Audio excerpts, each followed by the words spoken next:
Hello. I suffered the loss of a close relative, and at the same time I ended a relationship with a person who caused me deep pain. The first loss was more bearable because when you die, you know that there is nothing you can do, the person cannot come back. However, the second loss is much harder for me. This person is alive, continues his life, and even shows interest in a new person, while I was left alone with my pain, silent, closed in on myself. I experienced very painful moments because of this person, because he hurt me extremely much. And now I carry both shame and pain from the fact that I loved and that I still have feelings for him, although I know that I do not want this person in my life. I realize that this person is bad, evil, violent, narcissistic, and recognizing this makes me cry and rage. I feel pitiful, rejected, and unnecessary, as if I had been thrown out like garbage. This feeling weighs on me constantly. Yesterday I decided to get a haircut, but my hair became much shorter than I planned.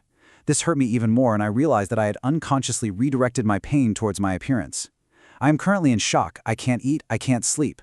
I wake up with a sudden, strong mental pain from the realization of this change, and I don't recognize myself.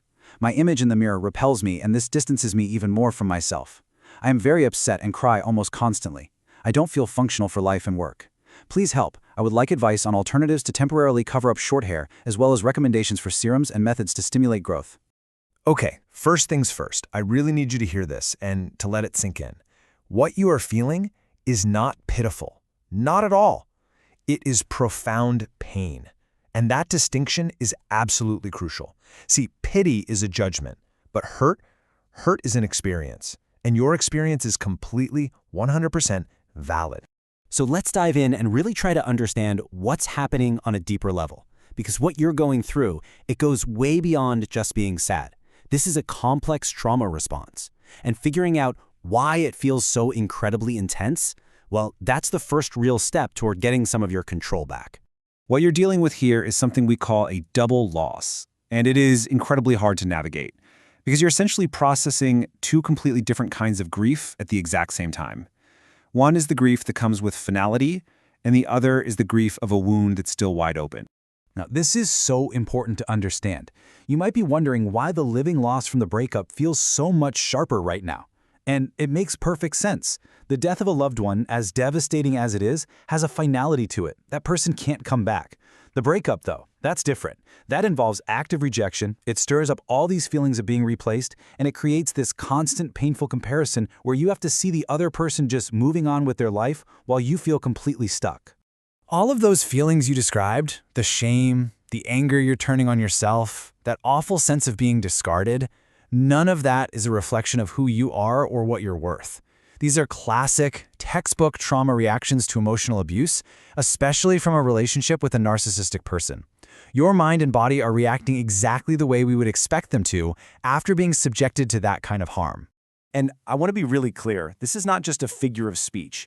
Your body and your mind are in a genuine physiological state of shock. That's the reason you can't eat or sleep.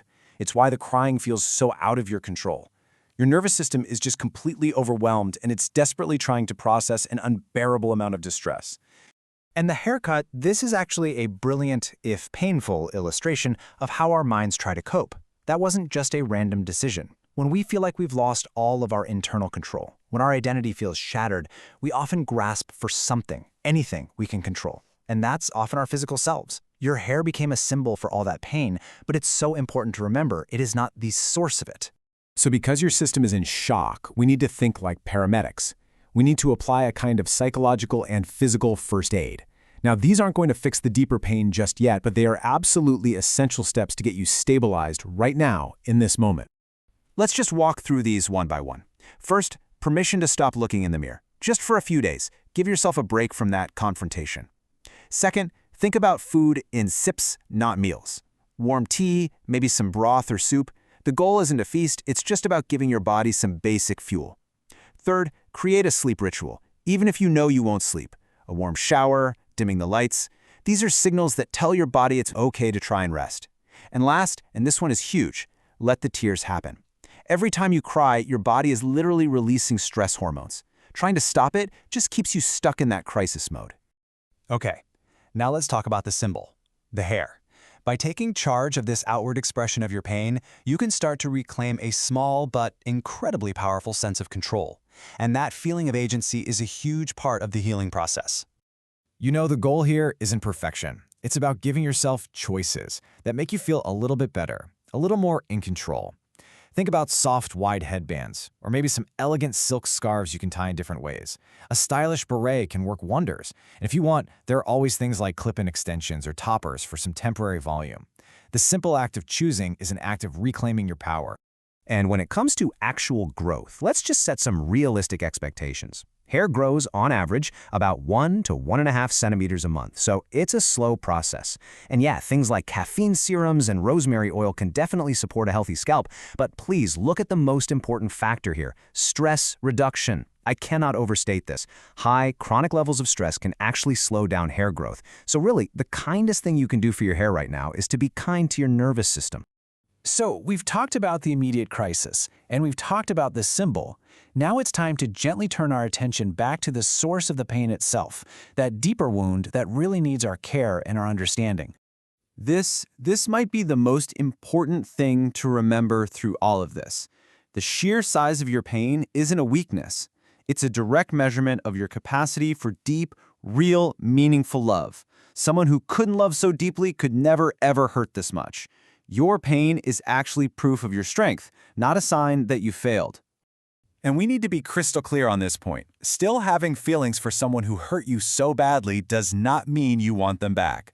It doesn't mean you're weak or that you made a mistake by leaving. It just means that the very complicated process of detaching emotionally, psychologically, is still happening. It's a process. It takes time. You are carrying such an enormous weight right now, and it's so important to recognize when that weight is just too much to carry by yourself. Reaching out for help isn't giving up, it is an act of profound self-care and incredible strength. So if you find that you truly cannot function at work, in life, for several days in a row, if you still have zero appetite, or if sleep just isn't happening at all, or most importantly, if you are having any thoughts of harming yourself, please reach out to a professional immediately. These are very clear signals that your system needs extra support to get back on track. I want to leave you with this bit of reassurance. Right now, you are in the acute phase of this trauma, and by definition, it's the most intense, the most painful part of this whole journey. It feels endless when you're in it, I know, but it is just that, a phase. It will shift, it will change, and it will pass.